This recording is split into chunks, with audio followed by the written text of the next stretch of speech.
20 വർഷത്തോളം ഒരു പുഴ നീന്തി കടന്ന് കുട്ടികൾക്ക് ക്ലാസ് എടുത്തുകൊണ്ടിരുന്ന ഒരു അധ്യാപകനുണ്ട് കേരളത്തിൽ. ഇദ്ദേഹമാണ് അബ്ദുൽ മാലിക് സാർ.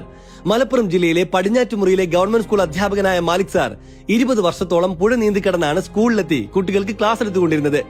3 ഭാഗങ്ങളും പുഴകളാൽ ചുറ്റപ്പെട്ട സ്ഥലത്ത് സ്ഥിതി ചെയ്യുന്ന സ്കൂളിലെത്താൻ രാവിലെ ഒരു കാർ ട്യൂബിന്റെ സഹായത്തോടെ തന്റെ വസ്ത്രങ്ങളെല്ലാം ഒരു പ്ലാസ്റ്റിക് കവറിലാക്കി കടലുണ്ടി പുഴ നീന്തിയാണ് സ്കൂളിലെത്തിച്ചേർന്നിരുന്നത്. ശക്തമായ മൺസൂൺ അടക്കമുള്ള ഏത് പ്രതികൂല കാലാവസ്ഥയിലും മാലിക് സാർ പുഴയിലൂടെ നീന്തിയാണ് ഒരു ദിവസം പോലും അവധിയെടുക്കാതെ സ്കൂളിലെത്തിയിരുന്നത്. നിരവധി കിലോമീറ്ററുകൾ റോഡ് മാർഗം സഞ്ചരിച്ച് സ്കൂളിലെത്താൻ വൈകുന്നതിനാലും മറ്റു പ്രായോഗിക ബുദ്ധിമുട്ടുകളും കാരണം കയ്യിൽ കിട്ടിയ ട്യൂബും കൊണ്ട് നദി നീന്താൻ തുടങ്ങിയ ഇദ്ദേഹം പിന്നീട് ഇത് ജീവിതത്തിന്റെ ഭാഗമാക്കുകയായിരുന്നു. തന്റെ വിദ്യാർത്ഥികൾക്ക് എന്ത് വില കൊടുത്തും വിദ്യാഭ്യാസം മുടങ്ങാതെ കൃത്യസമയത്ത് നൽകുക എന്ന ഒരു ലക്ഷ്യം മാത്രം മുന്നിൽ കണ്ടാണ് മാലിക് സാർ അതിസാഹസികമായ ഈ പാത തെരഞ്ഞെടുത്തത്. ഇഷ്ടപ്പെട്ടാൽ ഷെയർ ചെയ്ത് കൊടുക്കൂ ഈ വീഡിയോ. ലോകം അറിയട്ടെ നമുക്ക് ചുറ്റുമുള്ള യഥാർത്ഥ ഹീറോസിനെ.